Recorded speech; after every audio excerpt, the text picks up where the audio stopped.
Jimmy Kimmel is again live 6 days after ABC suspended his show indefinitely. Late-night host returned with an impassioned defense of free speech against government pressure.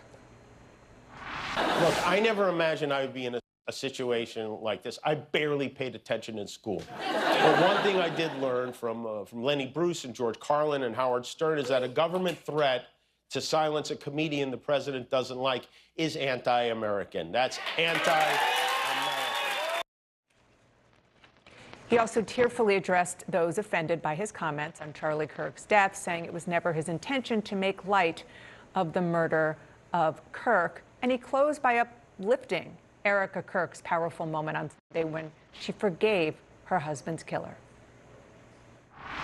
There it was. That's it. A selfless act of grace, forgiveness from a grieving widow. It touched me deeply. And I hope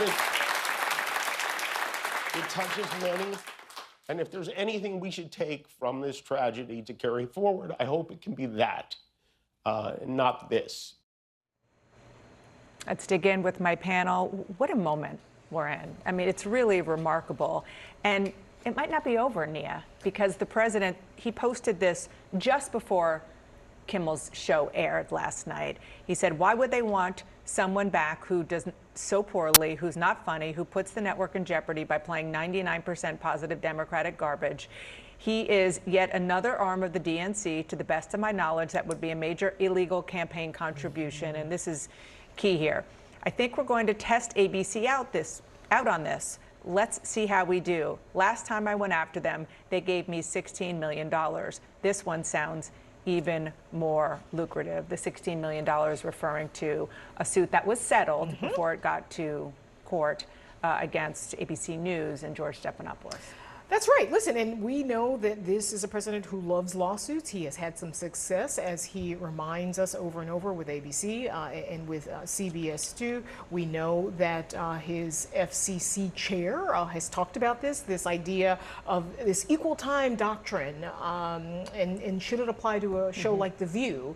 And so this is something that it's shocking that we're in a moment where the president of the United States is concerned about what a late night comedian is saying, but he is so thin-skinned, right? And he wants to make the culture cheer for him and reflect what he wants to say and what MAGA wants them to say. So we are here, and while this is a good moment for free speech, Jimmy Kimmel coming back in the way that he did, I think this is going to be an ongoing story because of who the president is and because of who he surrounded himself with. Yeah, I mean, that's such an important point, Nia, about the culture, because that is one of the many huge things that we have seen change between Trump 1.0 and Trump 2.0, that he is very aggressively not dragging his culture out into the public, but I would say a lot of people who support him are much more emboldened to be part of the more traditional cultural discourse. There has been a dramatic swing in the pendulum from how things were, the environment, I think, on a day-to-day basis inside culture in the United States from the first term to now. And I think that's critical to understanding this moment, the authority that the president is attempting to utilize right now, and his ability to not just secure a $16 million settlement in something that I don't think any broadcast network would have even considered 10 years ago, but also why that emboldens him to keep pushing for more. And I think we've seen it over the course of the last 8 months. The administration, the president, his top advisors, their willingness to challenge kind of general parameters or restraints that most people would never even consider, they hadn't even considered, maybe aspirationally in the first term. They're not only willing to challenge them, they're willing to push over the line repeatedly and see how far they can go. And I think it's an informative moment for businesses who are also facing a very different environment right now. Businesses, law firms, yes, across the board. And trying to figure out from a business perspective, is it worth a fight here? In the first term, the answer was always yes, without fail. They knew they had support and public support.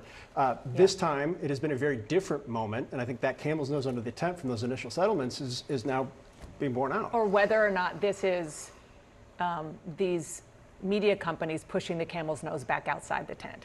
And that is a big question about Bob Iger, whether or not, no, he didn't stand up the first time, whether or not he is this time, and the pressure that he was under. Yes, most of the pressure came from people on the coasts, but it wasn't just people who are maybe more liberal leaning in Hollywood. It's also some of the most conservative Americans who say this is about free speech. But the question again is what really happened? Listen to our friend Scott Galloway and Kara Swisher on their podcast. Because what happened here was they started getting, actors probably called and said, I'm not going to work with Disney. They saw thousands of screenshots being sent to them saying, okay, I'm canceling Hulu. This was about money. Jeff? Well, look, I mean, that sort of lays bare what was happening in the run-up to Jimmy Kimmel returning. So many cancellations of Disney Plus and Hulu. So what I'm watching for next is what does Brendan Carr at the FCC do? What happens next with The View, to your point? And yes, Jimmy Kimmel was on last night, but he was not shown in pretty broad swaths of America. Wasn't shown here in Washington. Every place there is a Sinclair or Nexstar station. We will see if the other station groups, what side they sort of take going forward. But going forward, I mean, to hear Ted Cruz, Rand Paul, pretty lonely Republican voices out there. If this continues, if this goes deeper, the White House clearly wants to take this deeper. President Trump wants to make this a fight. It animates his base, there's no doubt about it. It provides a bit of a distraction, some from other challenges he's facing, which are many, many. But to me, what does the FCC do from here? The idea of a station licenses being discussed. It hasn't been discussed since the Nixon era. Will that continue, or is this sort of a one and done and the White House kind of moves on? I think that President Trump likes this fight that he's in, and he has a very friendly FCC and an FCC commissioner. That's right. And listen, it is a test of sort of where the culture is. Where is the money?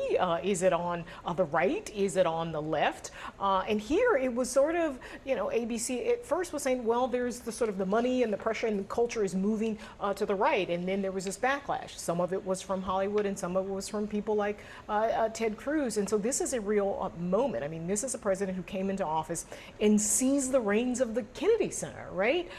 He's messing with what is at the Blacksonian, right? What is on the walls and the exhibits at the Blacksonian. So in some ways, this is a dream for conservatives. They have felt that sort of mainstream culture was too liberal for all these years, and now they've got somebody who has felt the same way and wants the culture to reflect him and reflect kindly on him. Yeah, I mean, that's sort of where I was going, and I was saying to Phil, is this has been a long desire for conservatives, one that frankly I don't think that they ever thought that they would be able to change much, and they are changing it in a big way. Or everybody stand by.